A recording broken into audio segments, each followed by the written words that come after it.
बिस्मिल्लाहिर्रहमानिर्रहीम एंड अस्सलाम वालेकुम एवरीवन। कैसे हैं आप सब? खुश हैं? अल्लाह पाक आपको खुश रखे, आबाद रखे, ऐसे हंसता मुस्कुराता रखे। My name is Rifa Jahan. Welcome back to my YouTube channel learning with Rifa जहान।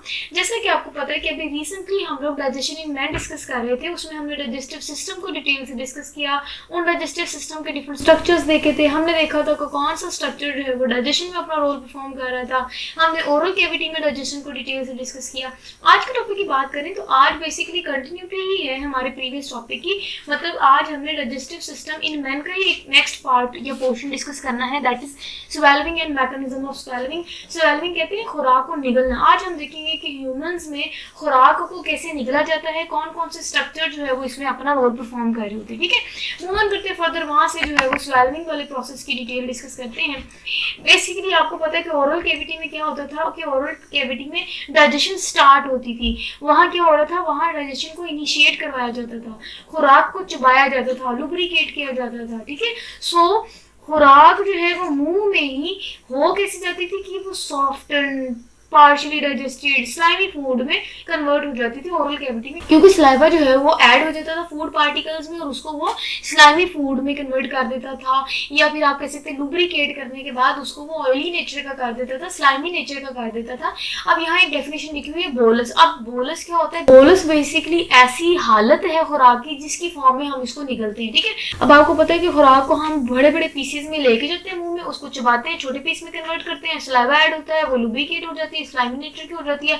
अब वो जो मैस्टिकेशन के रिजल्ट के बाद soften partially digested food mass जो बनता है वो जुबान की मदद से उसको रोल पेड़े की शक्ल का कन्वर्ट कर देते हैं। जैसे पेड़ा नहीं होता, सो पेड़े की शक्ल में कन्वर्ट हो जाता है। तो अब वो जो soften partially digested slimy food mass है ना, उसको हम बोलस बोलते हैं। और ये जो बोलस है यही अब आगे जो है वो निगला जाता है। कहते हैं कि जैसे सॉल्विंग का प्रोसेस होता है उसमें होता ये है कि ये जो बोलस है ना इसको हम पुश बैक करते हैं, पीछे की तरफ, मुंह के पीछे की तरफ पुश करते हैं, तभी तो खुराक जो है वो खुराक वाली नाली से होते हुए स्टमक में जाएगी। ठीक है, तो खुराक जो है जो बोलस की फॉर्म में हम निकलते हैं वो उसको मुंह के पिछले हिस्से में हम धकेलते हैं, और ये जो एक्शन है ना ये टंग परफॉर्म कर रहा होता है। बेसिकली सॉल्विंग की बात करें तो टंग जो है ये बहुत इंपॉर्टेंट अपना रोल परफॉर्म कर रहा होता है, क्योंकि टंग मूवमेंट जो है वो बहुत हेल्प करती है बोलस को पीछे धकेलने के लिए। हम देखेंगे कि टंग जो है वो अपवर्ड और बैकवर्ड मूव करती है, जिसकी वजह से ये जो बोलस है ये पीछे की तरफ जाता है। अब नेक्स्ट जो है वो टंग के साथ साथ, मतलब एक्शन ऑफ टंग या फिर टंग मूवमेंट के साथ साथ जो फेरेंक्स के मसल्स है ना, फेरेंक्स कहते हैं बेसिकली गला। ठीक है, गले के जो मसल्स हैं, ये हलक के जो मसल्स हैं वो भी स्वॉलिंग में हेल्प करते हैं। आपने एक्सपीरियंस किया होगा जब खुराक को निगलते हैं ना तो ठीक ठाक यहाँ गले में झटका सा फील होता है, वो इसलिए क्योंकि यहाँ से भी जो मसल्स हैं वो कॉन्ट्रैक्ट होते हैं, खुराक को जो है वो आगे की तरफ धकेलते हैं। ठीक है, सो ये जो टंग मूवमेंट है, ये जो मसल्स हैं फेरेंक्स से, उनकी जो मूवमेंट है उसकी वजह से हम क्या करते हैं, हम प्रिवेंट करते हैं कि फूड को ना विंड पाइप में ना धकेला जाए, बल्कि फूड को ऑसोफेगस या खुराक की नाली में धकेला जाए। अब विंड पाइप को यहाँ जिक्र क्यों हुआ, आपको पता है कि स्वॉलोइंग का जो प्रोसेस है ना ये सारे के सारा जो मैकेनिज्म है ना ये एक चीज पे बेस्ड होता है, वो ये कि खुराक जो है वो गलती से भी विंड पाइप में धकेलना हो जाए। और विंड पाइप का क्या कनेक्शन है खुराक वाली नाली से, वो इसलिए क्योंकि ये आसपास होते हैं, आमने सामने होते हैं। हमारे गले में ना विंड पाइप भी मौजूद होता है और उसके पीछे हमारे जो बैक साइड पे डोर्सल साइड पे हमारी मौजूद होते हैं ऑसोफेगस। तो ये दोनों पाइप बिल्कुल साथ साथ हैं, तो प्रिवेंट किया जाता है कि वो जो बोलस, ये जो फूड पार्टिकल्स आ रहे हैं मुंह से जिसको धकेल रहा है ये जुबान, वो क्या कर रहे हैं कि वो जो है ना वो कहीं विंड पाइप में ना चले जाए, सांस वाली नाली में ना चले जाए, नाली में चले जाए तो मसला हो जाएगा। सो सारे का सारा मैकेनिज्म हमारा इसी बेस पे होगा। हमने बस खुराक को ना अपने विंड पाइप से बचाते हुए गले से अंदर स्टमक में भेजना। ठीक है, अब हम डिफरेंट इवेंट्स देखेंगे कि सॉल्विंग के प्रोसेस में कौन कौन से इवेंट्स या कौन कौन से स्टेप्स या कौन सा स्ट्रक्चर क्या अपना रोल परफॉर्म कर रहा था। ठीक है, टंग की बात करें, मैंने आपको बताया कि जो टंग मूवमेंट होती है ना खुराक जब आप खाते हैं ना तो आप देखना बोलते हुए भी हमारी टंग मूवमेंट हो रही थी, इवन जब हम खुराक को निगलते हैं तब भी जो है वो टंग मूवमेंट हमें देखने को मिलती नहीं। तो आप एक्सपीरियंस करके जरूर देखिएगा, जैसे हम खुराक को अंदर निगलते हैं हमारी टंग मूवमेंट होती है। कैसे मूवमेंट होती है, टंग जो है वो अपवर्ड और बैकवर्ड मूव होती है। सो अपवर्ड और बैकवर्ड मूव जो रूफ है ना, रूफ ऑफ द माउथ, इसके अगेंस्ट अगेंस्ट अपवर्ड और बैकवर्ड मूवमेंट होती है, और ये जो अपवर्ड और बैकवर्ड मूवमेंट है ये हेल्प करती है उस बोलस को कि वो माउथ कैविटी से पीछे की तरफ धकेली जाए। नहीं समझ आ रही, मैं आपको डायग्राम दिखा देती हूँ ताकि आपको ये सारी की सारी समझ आसानी से आ जाए और आपको लॉन्ग टर्म के लिए याद रहे। बेसिकली ये लिप्स है, ये टंग है, ये जॉ है, ये हाँ जो हमारी मेन चीजें हैं वो ये है कि ये नेजल कैविटी होती है। आपको पता है नेजल कैविटी जो है ना उसकी ओपनिंग एक यहाँ हलक में भी हो रही होती है, ठीक। सो आपने देखा होगा कि आंख में अगर आप कोई चीज डालते हो, नाक में अगर आप कोई ड्रॉप डालते हो या आप गले में कोई चीज डालते हो, सो इन तीनों का जो कनेक्शन है ना वो एक हलक में हो रहा होता है। इसीलिए अगर हम आंखों में ड्रॉप डालें तो बाज़ औक़ात हमें हलक में उसका टेस्ट फील होता है, ठीक है। सो यहाँ ना ओरल कैविटी के पीछे नेजल कैविटी की प्रीवियस ओपनिंग होती है। सो यहाँ आप देख सकते हैं क्लियरली कि ये जो है ना ये पोस्टीरियर नेजल ओपनिंग है, ठीक है। ये जो है ना ये सामने की तरफ नोस्ट्रिल्स होती है, आपको पता है नथने जिसको बोलते हैं, यहाँ से हम लोग एयर लेके जाते हैं। सो ये जो नेजल कैविटी यहाँ एक बैकवर्ड पोस्टीरियर साइड पे भी इसकी ओपनिंग होती है। अब हम देखेंगे कि जो मुंह में पैलेट मौजूद होता है ना, ये जो सॉफ्ट पैलेट जिसको मैंने तालू बताया था जो हैंग किया हुआ था हमारे हलक में, अब जैसे ही खुराक को निगला जाता है ना तो मूवमेंट होती है ना जब टांग की अपवर्ड और बैकवर्ड, तो मूवमेंट जब बैकवर्ड होती है टांग की तो वो जो पीछे लटका हुआ पैलेट है ना उसको पीछे की तरफ धकेलते हैं, और पीछे जो है वो है पोस्टीरियर नेजल ओपनिंग। सो जैसे ही पैलेट पीछे जाएगा तो ये जो पोस्टीरियर नेजल ओपनिंग है यहाँ से जो है वो हम उसको स्टॉप कर देते हैं। अब इसको स्टॉप करने का मकसद ये होता है कि जिस टाइम के लिए, जितने टाइम के लिए खुराक को हम निगलते हैं उस टाइम पे हम सांस ना लें ताकि मिक्सअप ना हो जाए, ठीक है। ताकि अगर सांस भी उसी टाइम पे ले लिया, खुराक भी उसी टाइम पे खा ली, तो दोनों जो ओपनिंग है हमारी विंड पाइप की और ओसोफेगस की वो दोनों ओपनिंग खुल जाएगी। तो वो जो दोनों ओपनिंग खुलेगी तो रिस्क ज्यादा है कि जो हमारी फूड है वो विंड पाइप में चले जाए, जिसकी वजह से हमें प्रॉब्लम हो सकती है, ठीक है। सो ये इसीलिए अगर आपने नहीं एक्सपीरियंस किया तो आप देखिएगा कि जब हम खुराक को निगलते हैं ना तो कुछ सेकंड के लिए हम सांस लेना रोक लेते हैं। वो इसलिए सांस हमारा रुकता है क्योंकि जैसे ही टांग पीछे की तरफ हुई, पैलेट पीछे की तरफ मूव हुआ और ये जो पोस्टीरियर नेजल ओपनिंग है वो स्टॉप हो गया। जैसे स्टॉप हुई तो आपको पता है एयर जो है अंदर एंटर नहीं हो सकती। यही बात यहाँ लिखी हुई है कि जैसे ही टांग की बैकवर्ड मूवमेंट होती है वो पुश कर देती है उस सॉफ्ट पैलेट को पीछे की तरफ, और उसके बाद जो नेजल ओपनिंग है, जो बैक की जो नेजल ओपनिंग है जिसको पोस्टीरियर नेजल ओपनिंग भी बोलते हैं, वो फिलहाल के लिए स्टॉप हो जाती है या उसको क्लोज कर दिया जाता है। अब हमें देखते हैं एपिग्लोटिक्स क्या होता है और एपिग्लोटिक्स का क्या रोल होता है स्वॉल्विंग में।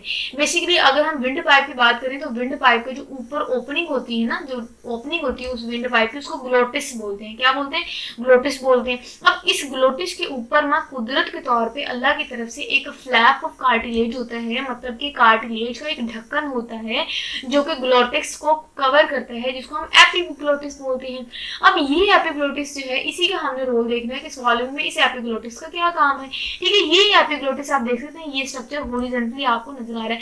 अब ये स्ट्रक्चर जो है ना ये हेल्प करता है, जैसे ही टांग पीछे की तरफ बोलस को धकेलेगी ये क्या करेगी, ये उसको एक हॉरिजॉन्टल सरफेस प्रोवाइड करेगी ताकि खुराक जो है ना वो विंड पाइप में ना जाए और वो जो है ओसोफेगस में, ये मैंने आपको बताया कि डोर्सल साइड पे ओसोफेगस होता है, फ्रंट साइड पे हमें ट्रैकिया या सांस की नाली या विंड पाइप जिसको बोलते हैं वो मौजूद होता है, ठीक है। सो एपिग्लोटिस का दो काम होते हैं, एक तो वो हॉरिजॉन्टली हो जाती है, अपनी पोजीशन जो है वो हॉरिजॉन्टली कर लेती है, ठीक है, टेढ़ी अपनी आप को पोजीशन कर लेती है। इससे वो दो चीजें कर रही होती है, एक तो वो फौरन क्या करती है कि वो विंड पाइप की ओपनिंग को क्लोज कर रही होती है, तो एपिग्लोटिस का फंक्शन समझ आ गया। एक तो खुराक को जो है वो पीछे धकेलती है, ठीक है, ताकि वो ओसोफेगस में जाए, विंड पाइप की तरफ ना जाए क्योंकि वो हॉरिजॉन्टल सरफेस प्रोवाइड कर रही होती है। दूसरा वो विंड पाइप को क्लोज कर रही होती है। कैसे क्लोज कर रही थी? क्योंकि वो उसके ऊपर आ जाता है और वो ढक्कन की तरह आ जाता है, इसीलिए हम कहते हैं कि ग्लोटिस के ऊपर जो ढक्कन होता है जो कार्टिलेज के अंदर होता है उसको एपिग्लोटिस बोलते हैं। अच्छा जी, अब हमने लेरिंक्स की मूवमेंट देखी और देखेंगे कि लेरिंक्स की मूवमेंट कैसे टांग को हेल्प कर रही है, ये सॉल्विंग में अपना रोल परफॉर्म कर रही थी। लेरिंक्स की बात करें तो ऊपर लेरिंक्स होता है, नीचे हम देखेंगे कि ट्रैकिया होती है, ठीक है।